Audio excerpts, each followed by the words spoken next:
wings are turning into flame. Right. Something bad's happening to See, him. now, something I can't tell, that person in the foreground, is that like their hair or a cape billowing out behind them, or is that another angel? It looks like another angel because you can see the heavy armor build, you can see the tendrils coming off in the back. Oh. So whoever's watching this definitely seems to be an angel. I mean, that's really the only conclusion I can draw because, I mean, is there going to be a heavily armored cape dude watching this? I don't think so. Probably not.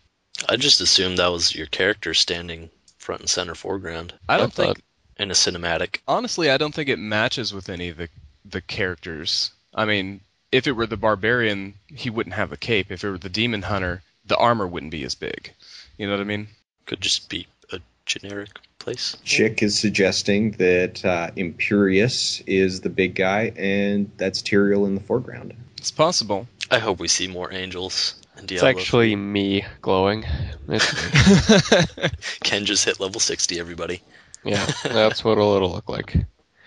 He also got the full Tyrael set, so he glows like that all the time. You can't play with him. You can't see the screen. If you thought 8 players was too much, just Ken alone on the screen. You will not Just be able me. to play with. So really, the quote that goes along with this sequence is, "Ding, bitches." Just wait till I hop into the arena. You won't even be able to see your characters. Good luck PvPing. Next shot we have goes along. There's some evil entity there. Evil angel, corrupt angel, who knows what. But it appears to be the same one that was in the screenshot before, or art before, not screenshot. And I've said this many times. There are 2 things that I notice. Number 1, flaming wings generally will indicate either Inarius or Imperius. And the other thing, of course, is the very odd arrangement around him. On the one hand, it looks like there's a portal behind him, possibly. Right. And on the other hand, these side sections could actually be mirrors all facing around him, which would actually be congruent with the Inarius lore. But what it actually is really up to anyone's speculation because there's not enough to tell what this is supposed to be. Right. Honestly, every time I look at this, it just reminds me of this evil pipe organ that I had to fight once in Dungeons and Dragons. Nice. Evil pipe organ. It was like way more badass than it sounds. It messed us up. Oh, that's good. I want to know. Don't we all? Soon enough, right? Less than a year away, hopefully. Maybe this is Inarius Yeah, like standing at his portal playing his organ.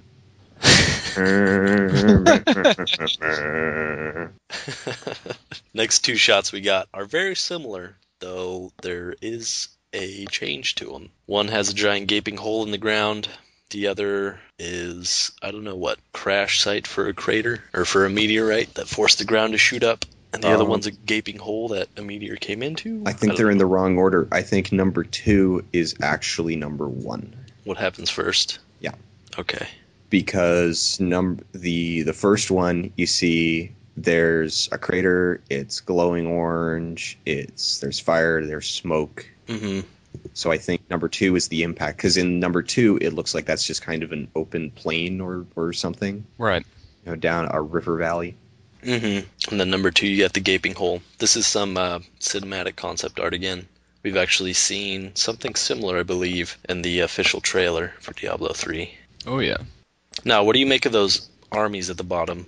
The group of dudes, are they coming out of the crater or waiting forever for whatever is going to come out of the crater?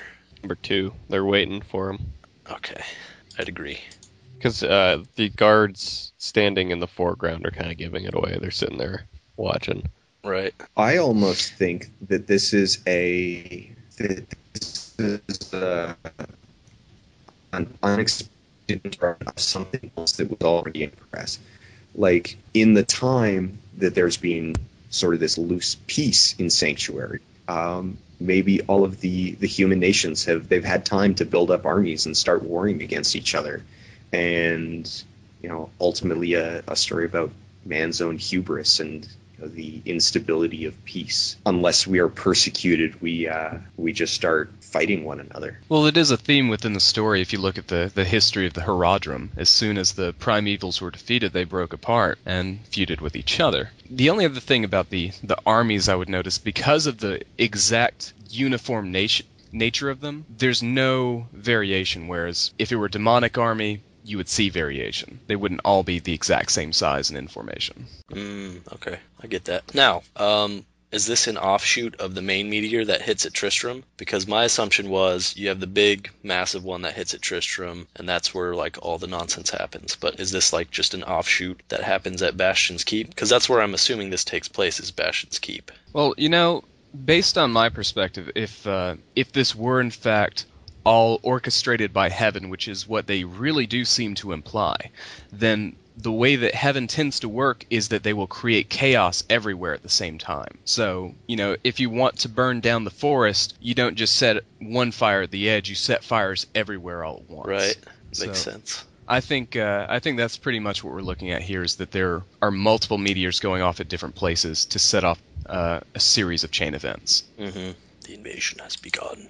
Speaking of meteors, next piece we got is Cain sitting in the Tristram Cathedral, which is my guess. And it's a little storyboarding here, working out the lighting that they're going to have in the cinematic.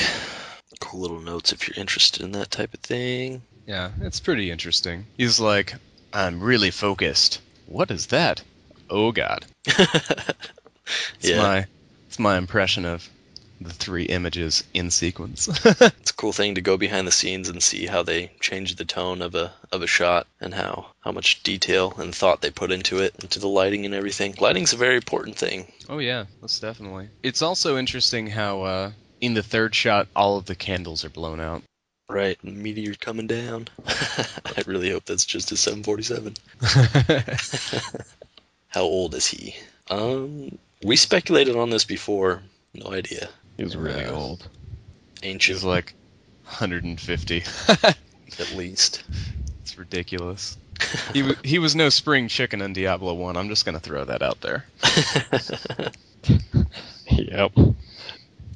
I mean, he was hobbling on a cane then, so... Oh.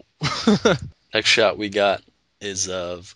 Is that Leia? Is that her name? Leia? Leia. And do we know, like, who she is yet? Well, they've said it before. It's basically, what they say, his adopted daughter or granddaughter? Oh, okay. Adopted, I thought. Yeah, so it seems as though she's the new protege and will essentially replace him as far as that aspect of the game is concerned, but we don't really know anything else about her than just that. It'd have to be adopted, because otherwise it means Cain convinced a woman to stay a while and live. Cain found his counterpart. Didn't think the old man had it in him. Not really, since he seems to just have a thing about hanging out with Tristram. I mean, dude, if you want to catch a fish, you gotta go to the ocean. Just We do actually see this stuff in the Diablo cinematic, right?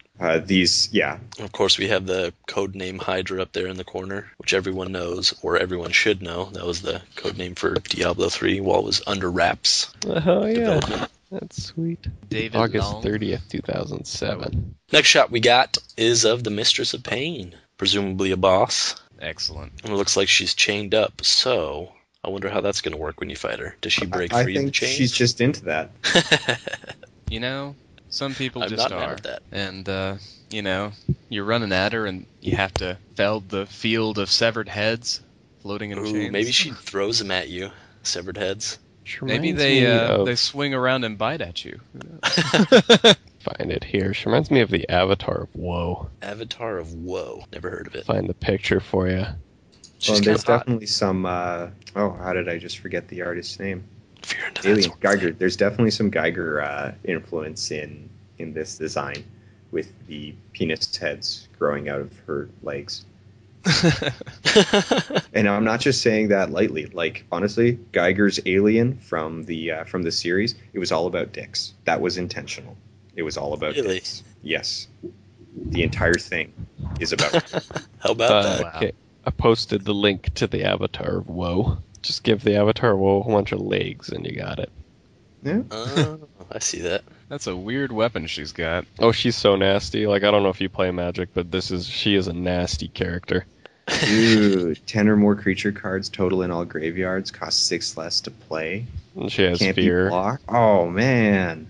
and you just tap to destroy Oh. anything, yeah. But, Oh. anyways, so, Back to the Mistress of Pain. yeah, she's freaky. I bet she screams when she dies. If she does die, Oh. she might mess you up. Remember the little tidbits we've caught in the past where they had plans for her to release webbing behind her to slow characters Right, down. I remember that. You know what I find really disturbing about this? Is that she has human legs for 8 of her legs. They're not like spider limbs or anything. They're made of human flesh. Yeah. That was it's been a theme a long time within the Diablo series, starting basically the theme between a spider and humanoid and mix matching and going in between back and forth isn't a new concept for the Diablo universe. Do you remember who did it originally? Clive Barker. I'm trying to think of his name, actually. He was the servant of Diablo in the Sin Wars. Was it Garbad the Weak? No, definitely not. I want Garbad back. Garbad. I